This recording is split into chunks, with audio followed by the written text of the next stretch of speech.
Motorola is back at it again with an HD version of the Droid RAZR. I'm Aaron from PhoneDog.com. This is the Motorola DROID RAZR HD. It was announced a couple of weeks ago in New York. It's packing a nice display and an improved battery to boot. Let's check it out in the full unboxing.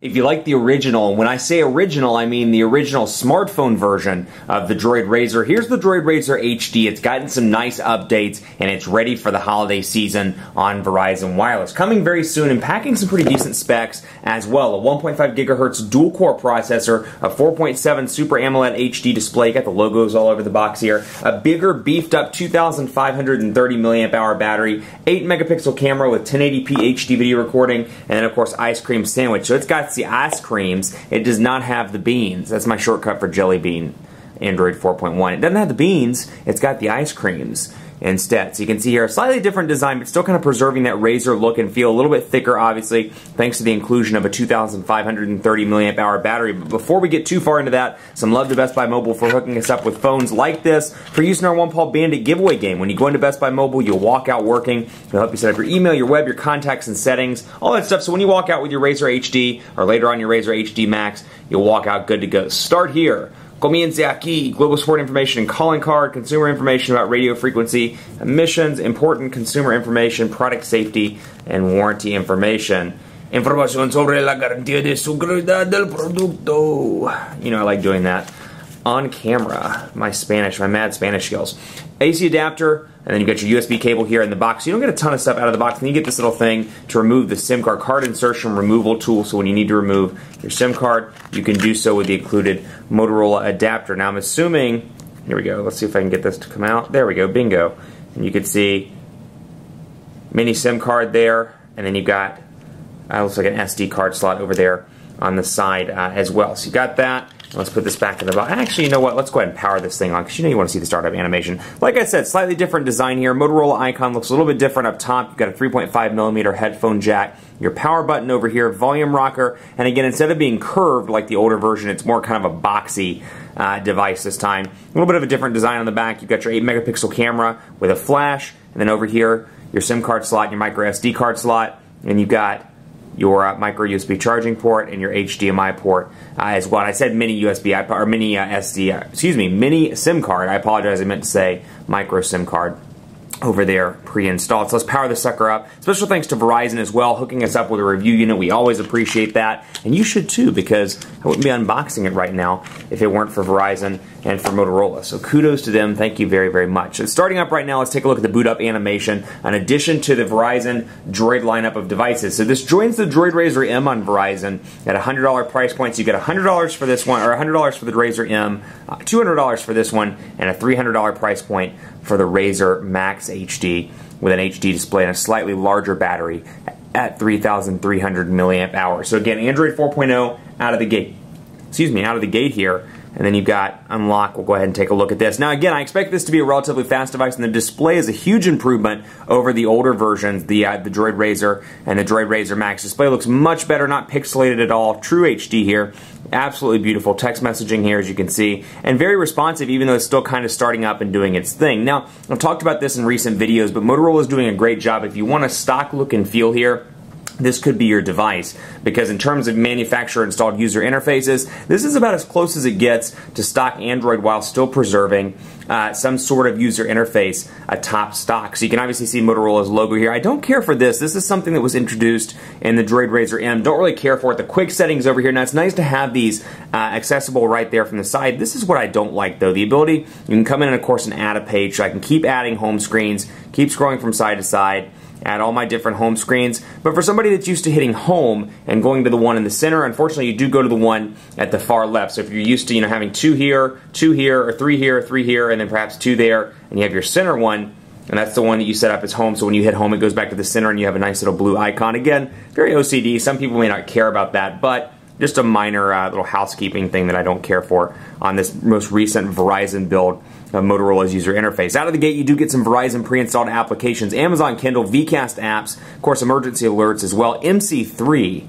Then out of the gate also My Verizon Mobile, Mobile Hotspot, Quick Office, Real Racing 2, Smart Actions, which we'll talk about in just a second, which is a Motorola application, Vcast, tones, Verizon Video, VZ Navigator, and Visual Voicemail, which will cost you $2.99 per month. VZ Navigator $9.99 per month as well. So you get some Verizon stuff out of the gate. Then of course you can select your favorite applications as well. So let's say you use calendar and camera on a regular basis. You can add those, hit done, and you're good to go. Those are in your favorites folder, and then you can easily scroll back and forth. Now, some may love this. This is something in a lot of the Samsung videos I call out because I like the implementation here of how they keep everything in one area. So let's say your applications. Obviously, I have 3 pages of apps. On TouchWiz, when you scroll back and forth, it'll keep you in apps, whereas here, it scrolls you straight over to widgets. More of a stock implementation here, if you recall back to like the Galaxy Nexus, which is running stock Jelly Bean. More of a stock implementation where it just scrolls you from folder to folder to folder, if you will, from favorites to apps to widgets. Some may love it, some may dislike it. Personally, I don't care for it. I like to kind of stay within whatever I have selected. So if I have widgets selected, I like to keep it right there. But again, personal preference. It's very clear there. Analog clock book. You do get some widgets out of the gate. Most of these are stock ice cream sandwich widgets. The exception to the rule here is circles out of the gate. You do get color as well. And then you get Drive Smart, which is part of Smart Actions. This is something I'm actually a huge fan of. And we'll take a look quickly at Smart Actions so you can kind of see. Absolutely love this. Even though it's got a bigger 2,530 milliamp hour battery, Smart Actions is intended to do a couple of different things here. Namely, to help you not text while you drive, to conserve your battery, and more. So we'll get started here. We'll hit Next. And I can go over to Drive Smart. Charging reminder. So I can set a charging reminder where it reminds me, obviously, to charge my device. I can set a meeting rule so when I go into a meeting, it can GPS my location so you can stay focused and keep that phone on silent. So I can do triggers, location, for example, calendar event, so it knows when I get close to the office, my phone needs to go on silent because I'm shooting videos. Or when I walk out of a meeting, it can go back from silent to full volume because I'm walking out of a meeting and I can use my ringtone again. It can also trigger from a couple of other things, calendar events, my phone's not moving during a specific time, battery, and more. So you've really got a lot of customization abilities here to kind of make this phone your own. So you can do stuff like that. You can, of course, do the Drive Smart application, which while you're driving, it'll send a text message to people when they text you or when they call you. And then, of course, workout as well. Plays your favorite playlist. So for me, I have a running playlist when I run, and then I can select that when it's in workout mode. And I can use that as well. So these are just all intended to make this device more your own, a little bit easier to use, and again, customize it to how you see fit. So really impressed there. Verizon's 4G LTE just broke 400 markets in the US, and this one is a 4G LTE device. So we'll go back here and actually take a look at Chrome because it's the only browser on this device that comes out of the gate. You do not get a stock internet browser that comes from Motorola. It is stock Chrome, much like the Razr M, which came out which was announced at the same event actually and came out a couple of weeks ago. So you can see CNN.com loaded up. Let's take a look at PhoneDog, and you can see 4.7-inch display, nice and large for most people when it comes to input, and Motorola's touchscreen or Motorola's multi-touch keyboard pre-installed on this device. So PhoneDog.com loading up right now. 4G LTE. Verizon says to expect 5 to 12 megabits per second on the download, 2 to 5 megabits per second on the upload, and that's about what I'm seeing in most markets, although in places like Charlotte, for example, after the DNC, I've seen it as fast as 20 to 25 megabits per second. So speed-wise, it's certainly done a great job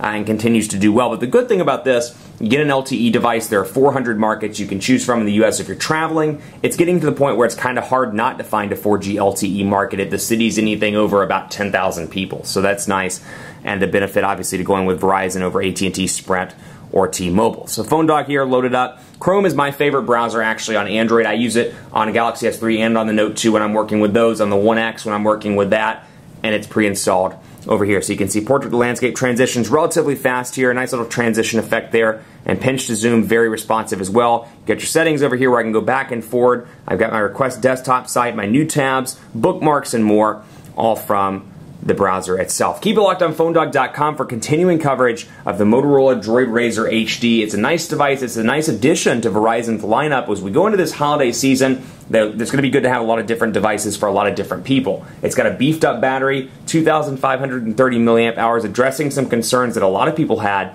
with the original DROID RAZR.